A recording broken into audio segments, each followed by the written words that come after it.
ज़रा अब मुस्तकबिल की भी बात करें, क्योंकि मुस्तकबिल की ज़मानत सरकार हमेशा देती रही है। और जम्मू कश्मीर के ज़ाविये से जब बात करें तो नौजवानों को रोज़गार फराहम करने का एक बड़ा मामला माजी में भी रहा है, और हाल दिनों में यानी आज के दिनों में क्या कुछ सूरत हाल है वो आपको इस खबर से पता लगेगा। क्योंकि जम्मू कश्मीर में बेरोज़गारी की शरह में लगातार हो रहा है इजाफा, और जम्मू कश्मीर में बेरोज़गारी की शरह में जब इजाफा हो रहा है तो सरकारी एदाद शुमार क्या कुछ कह रहे हैं, 21% से ज़्यादा शरह यहाँ पर है बेरोज़गारी की, और मुल्क में सबसे ज़्यादा बेरोज़गारी जम्मू कश्मीर में पाई जाती है।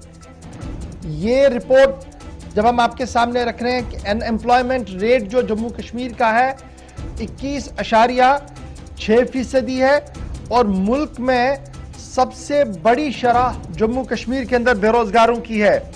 और मुल्की शरह पर अगर आप देखेंगे तो 6.9%, लेकिन जम्मू कश्मीर आते आते यह शरह 21.6% को टच कर चुकी है। Centre for monitoring Indian economy CMI की रिपोर्ट जो सामने आई है उसके मुताबिक 21.6% बेरोजगारी की शरह इस वक्त जम्मू कश्मीर यूनियन टेरिटरी के अंदर पाई जा रही है। और CMI की ये रिपोर्ट भी बता रही है कि अगर इसको आप पिछले कई सालों के साथ मुकाबला करें तो सितंबर में यही शरह जो थी कुछ और थी, और अब ये शरह और आगे जो है वो बड़ी है, 13% का उछाल इसमें हुआ है। और जब आप इसको दिल्ली, हरियाणा, राजस्थान और त्रिपुरा के साथ देखते हैं जहां पर शरह ज्यादा है बाकी रियासतों के मुकाबले में, तो वहां पर शरही बेरोजगारों की जो शरह है वो सिर्फ 15% है। लेकिन जम्मू कश्मीर आते आते ये शरह जो है वो 21.6% तक आ गई है। एक तरफ से ये CMI की रिपोर्ट है। जम्मू कश्मीर इंतजामिया के पास क्या कुछ है जी, जो एम्प्लॉयमेंट रजिस्ट्रेशन सेंटर है उनका मानना है कि पिछले साल में कमोबेश 3 लाख बेरोजगार जो पोस्ट ग्रेजुएट और PhD डिग्री होल्डर्स हैं, PG डिग्री और PhD डिग्री दोनों जिनके पास है, उनकी तादाद 3 लाख लोग हैं। यानी 3 लाख पढ़े लिखे हाईली क्वालिफाइड लोग बेरोजगार हैं। उसके बाद अब आप नीचे जब जाएंगे तो कितने लाख लोग होंगे वो आपको इस बात से अंदाजा लगेगा कि सर्विस सिलेक्शन बोर्ड ने गुज़श्ता दिनों जब इस बात का ऐलान किया कि उन्होंने भर्ती अमल को आगे बढ़ाना है, तो क्लास 4th पोस्ट के लिए 5.5 लाख लोगों ने फॉर्म जमा कराए।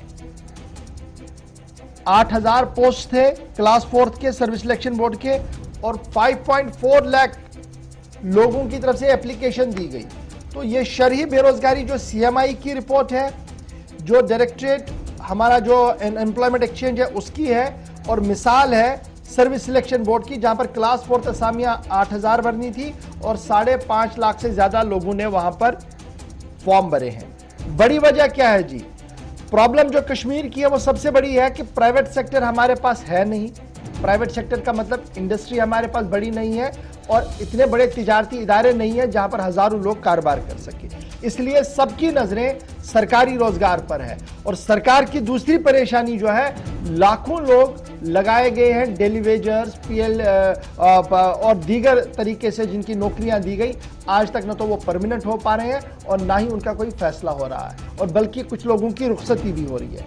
मिनिस्ट्री फॉर स्टैटिक का जो डाटा सामने आया है उनका मानना है कि जब आप जम्मू कश्मीर बशमूल लद्दाख को भी ले लेंगे तो अक्टूबर और दिसंबर 2020 के अंदर शरह जो थी वो 17.8% थी, और आज के दिन में ये 21.6% थी। तो अब आप समझ सकते हैं जनाब सूरत हाल कहाँ की ओर जा रही है, और ये कब शरह सामने आई है, जब लगातार मरकजी हुकूमत और रियासती इंतजामिया की तरफ से दावे पेश किए जा रहे हैं कि रोजगार के वसाइल को पैदा किया गया है, रोजगार दिया गया है।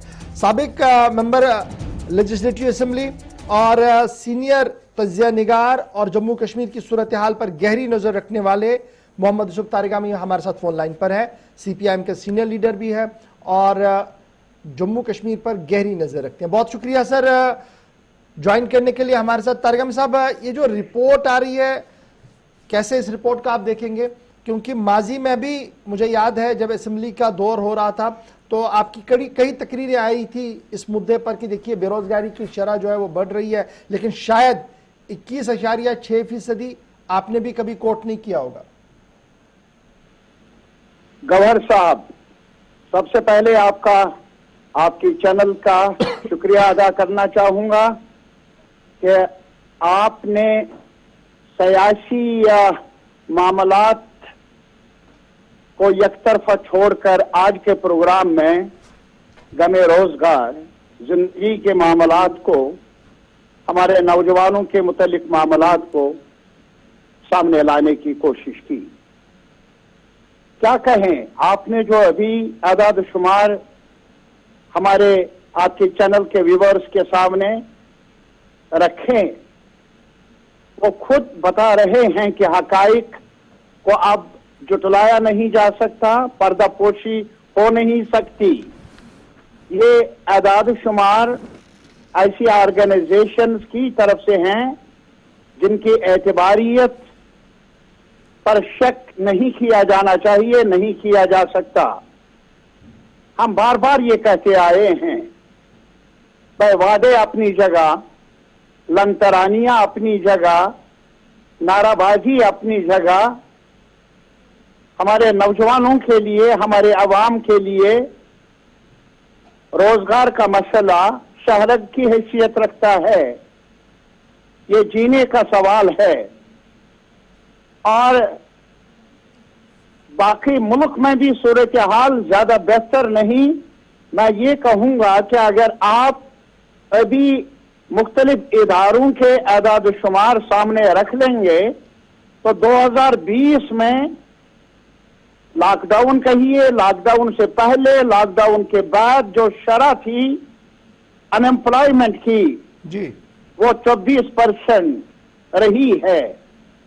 اور ماہرین کا یہ ماننا ہے کہ پورے ملک میں 45 سال سے آج کے دور میں سب سے زیادہ شرح ہے بے روزگاری کی. اور اس میں اس وجہ سے بھی کہ جو لوگ کام کر رہے تھے، ملینز جو سیلریڈ جابس میں تھے، جن کو تنخواہیں ملتی تھی، انہیں جاب چھوڑنا پڑا. اور 25% ایسے لوگ ہیں جن کا جو انڈسٹریل ورکرز، صنعتی اداروں میں کام کرنے والے، ان کو بھی بے روزگار ہونا پڑا، دھکیلا گیا. ایسا کیوں؟ ایسا اس لیے کیونکہ جو ہمارے سیکٹرز ہیں جابس کو کریٹ کرنے کے، امپلائمنٹ کو کریٹ کرنے کے، وہ ٹھپ ہو کے رہ گئے. نعرہ بازی اپنی جگہ، شور و گل اپنی جگہ. کنسٹرکشن کا حال دیکھ لیجئے، پورے ملک میں -50% پر پہنچ گیا. تجارت، ہوٹلز اور other services -47%. Manufacturing sector -30%. Mining -23%. یہ ہماری اکنامی کا حال ہے مجموعی طور پر. اور جہاں تک ہماری اس بدنصیب خطے کا تعلق ہے، کشمیر کا تعلق ہے، جموں کا تعلق ہے، لداخ کا تعلق ہے، کیا کچھ کہا گیا؟ اب نئی صبح ہوگی، نیا کشمیر بنائیں گے، اور اس نیا کشمیر میں ہر طرف ہریالی ہوگی. آج جو آپ نے ابھی اعداد شمار پیش کیے، کتنے ہی P H D higher education, جن کے پاس ایم فل کی ڈگریاں ہیں، پوسٹ گریجویشن کی ڈگریاں ہیں، گریجویشن کی ڈگریاں ہیں، لاکھوں کی تعداد میں آپ نے کہا جو رجسٹرڈ ہے. جی. اور ابھی آپ نے یہ بھی کہا سروس سلیکشن بورڈ میں چند ہزار اسامیوں کے لیے کلاس 4. کتنے لاکھ ہمارے پڑھے لکھے گریجویٹس اور پوسٹ گریجویٹس بھی جنہوں نے کلاس 4 کے لیے، اور پھر ڈنڈورا یہ انہوں نے پیٹا تھا کہ ہم جموں کشمیر میں امپلائمنٹ کے لیے، نہ صرف جموں کے لیے، کشمیر کے لیے، لداخ کے لیے، بلکہ جو حدیں مقرر تھی پہلے، جو کچھ رکاوٹیں ان کے کہنے کے مطابق تھی، اب دروازہ کھل جائیں گے. آج کنیا کماری سے، بنگال سے، آندھرا سے اور جگہوں سے بھی نوجوان آئیں گے اور روزگار ملے گا ان کو جموں کشمیر کے خطے میں. किया क्या इस सरकार ने आज तक 2 साल में?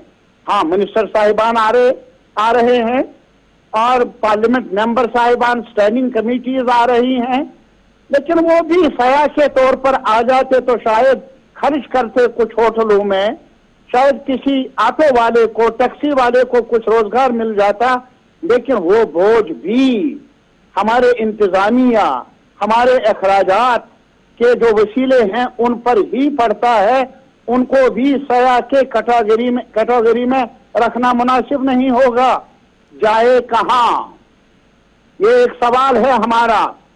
और आज हमारी एक और बदकिस्मती है, बहुत तमाशे दिखाए गए। मैं नहीं कहूंगा आज सियासत के बारे में बात, लेकिन ये जरूर कहूंगा जो इंतजामिया, जो सरकार जॉब न दे सके, जो सरकार और जो इंतजामिया अब महंगाई से छुटकारा ना दे, अरे साहब उस इंतजामिया का क्या कहना। अब ये बात तो सही है जिस तरीके की अक्कासी आपने की है, लेकिन सवाल ये भी है ना कि अब वे आउट क्या है हमारे पास, सरकार के पास? मैं यही बता रहा हूं कि अभी आपने मेरे भाई आपने कहा वे आउट क्या था। यहाँ आंगनवाड़ी हेल्पर्स 800 के करीब पिछले 15 साल से काम कर रही थी। वो बच्चियां, हमारी बहनें, उनको निकाल दिया गया, कहा तरीका नहीं अपनाया गया और बैकडोर से। मैं इस इंतजामिया से कहना चाहता हूं, ऊपर से लेकर नीचे तक नजर डालिए, जितने भी एडवाइजर्स हैं या कई ऑफिसर्स रिटायर्ड, वो क्या बैकडोर से आए नहीं? और एक हेल्पर को आप निकाल रहे हैं इस दावे पर कि वो बैकडोर से आई है। वो आज तक तनख्वाहें लेते रहे। यहाँ एक कुछ थोड़े से वसीले कायम किए गए थे, रहबरी, फॉरेस्ट, जंगलात, उनको आपने निकाल दिया। अरे साहब, जिन्होंने अपनी जमीन दे दी कैजुअल लेबर बनने के लिए पीएचई डिपार्टमेंट में, क्या उनको लगाया? क्या आपने भी कहा कि परमानेंट करने के बारे में वो बात कर रहे हैं? वो तो ये कह रहे हैं मेरे भाई, आदाद शुमार जमा कर लीजिए कि हमें वेजेस दे दीजिए, हमें तनख्वाह नहीं, हमें ऑनरेरियम दे दीजिए। वो ऑनरेरियम तक उन्हें नहीं मिलता। और आज ये जो दावे हैं सरकार के, अभी आपने कहा इन्वेस्टमेंट के, हमारा होटल इंडस्ट्री है कहां ठप होके रह गई है। और बल्कि जम्मू के दुकानदारों ने हड़ताल की क्योंकि रिलायंस वाले आ रहे हैं। अभी लद्दाख के लोगों ने हड़ताल की, वो कह रहे हैं बाहर से नहीं, हमें यहाँ के बच्चों को जॉब की गारंटी चाहिए। अरे साहब, यही तो पहले से हम आवाज उठाते रहे थे, लेकिन फिर भी एक फोरम था, फिर भी कुछ अमन चैन था, टूरिस्ट आते थे, फिर भी कुछ हैंडीक्राफ्ट्स में काम करने वाले लोग अपना रोजी रोटी कमाते थे। आज कहां है वो सूरत हाल? इन सेक्टर्स पर भी आप नजर डालिए, जाए तो जाए कहां? ये एक बड़ा सवाल है। ये इन्वेस्टमेंट का सवाल, ये डेवलपमेंट का सवाल, एम्प्लॉयमेंट जनरेशन का सवाल। मेरा यकीन है ये जो आज इंतजामिया दिल्ली से लेकर चल रही है, उनकी प्रायोरिटी नहीं है। और इसीलिए शायद हमें कोई फोरम भी नहीं है जहां गुफ्तगू करे जम्मू के लोग, उनके नुमाइंदे, कश्मीर के, लद्दाख के, जिस पर बहस हो ताकि ऐसे मसाइल का कोई हल ढूंढे। ज्वाइन करने के लिए जनाब शरह 21.6% तक आ गई है। सरकारी आदाद शुमार मैंने आपके सामने रख दिए। मामला अलार्मिंग मैं इसको इसलिए मान रहा हूं क्योंकि खुद सरकार की इस रिपोर्ट के अंदर कहा जा रहा है कि मुख्तलिफ रियासतों के मुकाबले में जम्मू कश्मीर के अंदर बेरोजगारी की शरह बढ़ रही है जी। और फिर उसको कंपेयर किया गया हरियाणा के साथ, दिल्ली के साथ, राजस्थान के साथ, त्रिपुरा के साथ, जहां पर सबसे हाईएस्ट मानी जा रही है 15%। अब दिल्ली की सूरत हाल आप देखिए, कोविड के बावजूद भी, लॉकडाउन के बावजूद भी सन्नत काम कर रही है। और जब आप जम्मू कश्मीर के जाविये से देखते हैं तो हमारी सन्नत का अल्लाह ही हाफिज है, न तो वो चल पा रही है और ना ही वो बंद हो पा रही है। बट